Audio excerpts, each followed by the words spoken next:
दोस्तों, हमारे देश की राजनीति इवेंटबाजी से बड़ी ग्रसित है। इस बात का पूरा ध्यान रखा जाता है कि जिस दिन बड़े नेता की रैली है या फिर किस दिन कोई बड़ा ऐलान किया जाए तो डेट, तारीख, समय, वक्त, मतलब इस तरह बहुत ध्यान रखा जाता है। लेकिन ऐसा लगता है कि ये जो असर है ये चुनाव आयोग ने भी काफी सीरियसली ले लिया है। अब इसे संयोग कहें आप प्रयोग, आप डिसाइड कीजिएगा। लेकिन राहुल गांधी की आज बिहार में जो वोट चोरी को लेकर जो अभियान चला रहे हैं वोट चोरी के खिलाफ, उसकी यात्रा का आज से शुभारंभ होने वाला है। सुबह 10:30 बजे राहुल गांधी पटना पहुंच जाएंगे और ठीक शाम 3 से 4 बजे के आसपास ही वो एक रैली को संबोधित करेंगे। और गजब का संयोग देखिए दोस्तों, आज ही दोपहर 3 बजे का वक्त चुनाव आयोग ने उस प्रेस कॉन्फ्रेंस के लिए चुना जो प्रेस कॉन्फ्रेंस पिछले 1.5 महीने से देश उनका इंतजार कर रहा था। लेकिन उससे पहले चुनाव आयोग ने गलती कर दी। चुनाव आयोग ने ये प्रेस नोट इशू कर दिया। इस प्रेस नोट के लिए क्यों चुनाव आयोग को शर्म करने की हिदायत दी गई है और किसने ये हिदायत दी है ये मैं आगे आपको बताऊंगी, लेकिन बिना लाग लपेट आपके सामने प्रेस नोट रख देती हूँ। दोस्तों, आज चुनाव आयोग दोपहर 3 बजे प्रेस कॉन्फ्रेंस करता, उससे पहले ही चुनाव आयोग ने एक प्रेस नोट इशू कर दिया।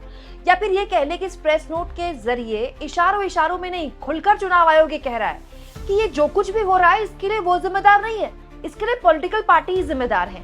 अगर वक्त रहते उन्होंने पहले ही सवाल उठा लिए होते तो ऐसी गलती ही ना आती।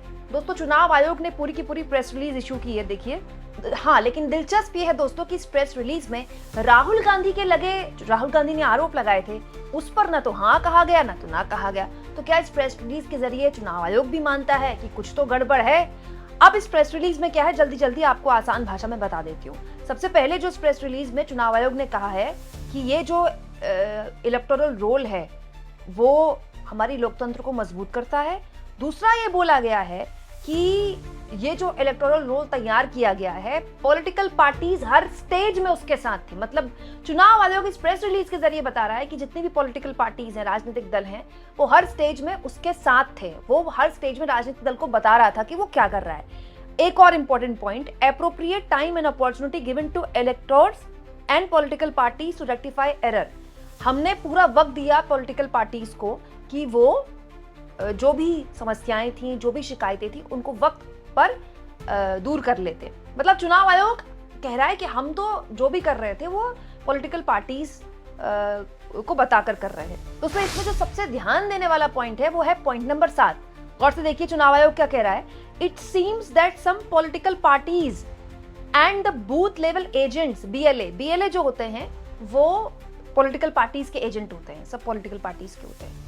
तो चुनाव आयोग ये कह रहा है कि ऐसा लगता है कि कुछ पॉलिटिकल पार्टीज और उनके बूथ लेवल एजेंट्स, उन्होंने इलेक्टोरल रोल को एग्जामिन ही नहीं किया, वो भी सही वक्त में और टाइम में, and did not point out errors, और उस वक्त कोई गलतियां बताई ही नहीं, if any, to SDM, ERO, DEO और सीईओ। मतलब चुनाव आयोग ये कह रहा है कि पॉलिटिकल पार्टीज के जो बूथ लेवल एजेंट होते हैं, बीएलए, उन्होंने वक्त में कोई गलती संबंधित अधिकारियों को, एसडीएम को, ईआरओ को, डीईओ को, सीईओ को बताई ही नहीं। मतलब चुनाव आयोग अपनी जिम्मेदारी पॉलिटिकल पार्टीज के एजेंट पर डाल रहा है। मतलब देश का जो वोटर है उसके साथ धांधली ना हो, इसकी जिम्मेदारी पॉलिटिकल पार्टीज के एजेंट की है। पॉलिटिकल पार्टीज के एजेंट अगर गलती बता देते हैं तो चुनाव आयोग देख लेगा। पॉलिटिकल पार्टीज के एजेंट अगर गलती नहीं बताते हैं तो फिर चुनाव आयोग बेचारा क्या करेगा। हालांकि इस पूरे प्रेस रिलीज में कहीं भी राहुल गांधी ने जो आरोप लगाए वोट चोरी के, ना तो उनको स्वीकारा किया है, ना ही साफ तौर पर उनको दरकिनार किया गया है। तो क्या दबी जुबान राहुल गांधी ने जो आरोप लगाए चुनाव आयोग पर, उसको चुनाव आयोग एक तरह से मतलब मानता है कि गलती हुई? क्योंकि चुनाव आयोग ही कह रहा है कि वक्त रहते अगर बता दिया गया होता तो गलतियां रेक्टिफाई हो जाती। तो मतलब चुनाव आयोग पॉलिटिकल पार्टीज पर ही निर्भर है गलतियों के लिए, लेकिन वो ये मान रहा है कि गलतियां हैं। दोस्तों, इस पूरी प्रेस रिलीज को पढ़कर मेरे कुछ मासूम सवाल है और मुझे पूरी उम्मीद है कि आज शाम को 3 बजे जो प्रेस कॉन्फ्रेंस होने वाली है उसमें ज्ञानेश कुमार सर खुद तो उपस्थित होंगे ही, इन सवालों के जवाब के साथ वो उपस्थित होंगे। सवाल नंबर 1, अगर चुनाव आयोग ये कह रहा है कि ये जो वोटर लिस्ट तैयार की गई है, अगर वो एसआईआर की बात कर रहा है, एसआईआर के बाद जो बिहार में वोटर लिस्ट तैयार की गई वो, या फिर जो लोकसभा चुनाव के बाद वोटर लिस्ट तैयार की गई वो, जिसके बारे में भी वो बात कर रहा है, तो क्या ये वोटर लिस्ट, अगर चुनाव आयोग कह रहा है कि पॉलिटिकल पार्टीज को हर बार बताया गया, तो वो लिखित में कब बताया गया, क्या वो बता सकते हैं? चुनाव आयोग को बताना चाहिए ना, लिखित में भेजा होगा ना पॉलिटिकल पार्टीज को कि हम एसआईआर करवा रहे हैं। क्योंकि अब तक तो यही जानकारी है कि चुनाव आयोग ने प्रेस रिलीज, ऐसी प्रेस रिलीज जारी की और अगले दिन बिहार में एसआईआर शुरू कर दिया गया।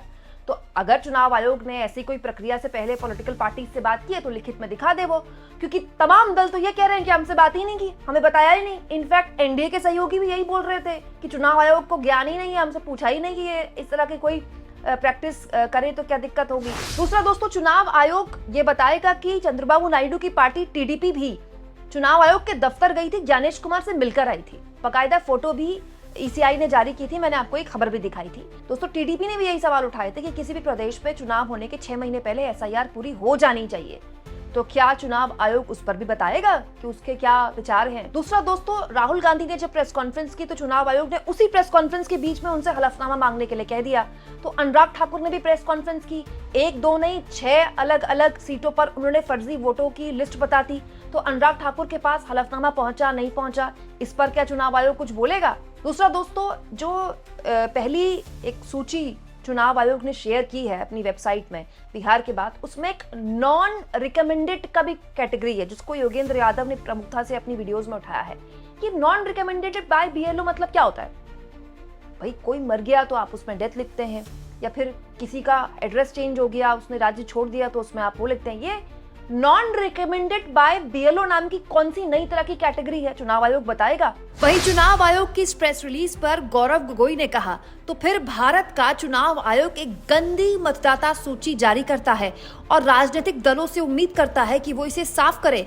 ये संस्था कितनी गिर चुकी है। दूसरा दोस्तों, तेजस्वी यादव समेत तमाम विपक्षी दलों का ये आरोप है कि पहले 1 अगस्त को जिस फॉर्मेट में वेबसाइट में चुनाव आयोग ने सूची डाली, बाद में उस फॉर्मेट को चेंज कर दिया गया, उसको कॉम्प्लेक्स कर दिया गया ताकि सर्च करना लोगों के लिए मुश्किल हो जाए।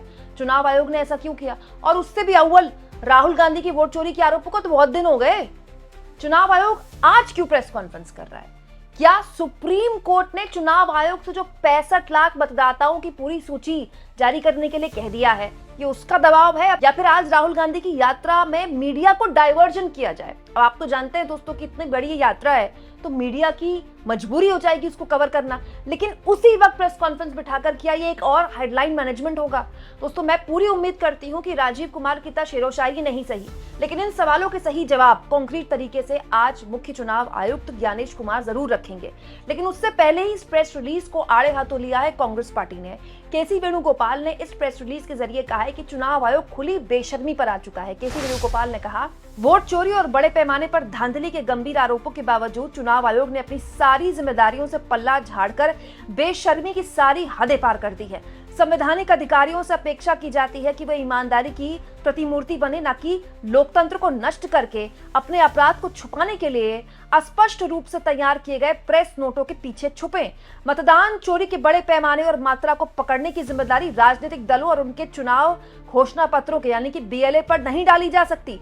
चुनाव आयोग का दावा है कि निर्वाचक नियमावली तैयार करने की पहचान बहुत पारदर्शी है। हम चुनाव आयोग से पूछना चाहते हैं कि क्या इनमें से कोई भी फैसला पारदर्शी को बढ़ावा देने के लिए एजेंडे का हिस्सा है? जैसे 1, पार्टियों को मशीन वाली जो लिस्ट है वो इनकार क्यों किया गया और पहले से अपलोड किए गए ड्राफ्ट एसआईआर रोल के मशीन पढ़ने वाले संस्करणों को क्यों हटाया गया? 45 दिनों के भीतर फुटेज को क्यों हटाया गया? सर्वोच्च न्यायालय के समक्ष प्रस्तुत करना कि बिहार में एसआईआर प्रक्रिया में 65 लाख लोगों को नाम हम नहीं बताएंगे, ये क्यों कहा गया?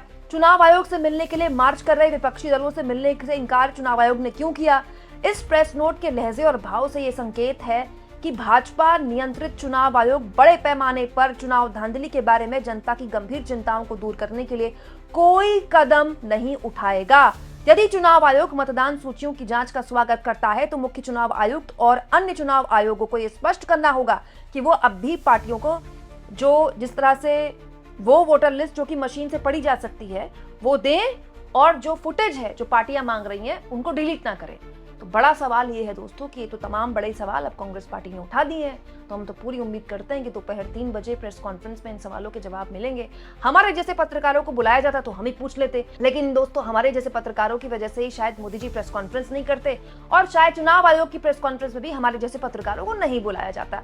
आपको क्या लगता है दोस्तों, इन तमाम सवालों के जवाब क्या चुनाव आयोग देगा, या फिर आज ठीक 3 बजे जानबूझकर ऐसे वक्त में प्रेस कॉन्फ्रेंस रखी गई ताकि राहुल गांधी की जो यात्रा है उसके जरिए मीडिया को एक डाइवर्जन मिल जाए। कमेंट बॉक्स में लिखिएगा जरूर, और जितना हो सके दोस्तों चैनल को शेयर भी करें और सब्सक्राइब भी।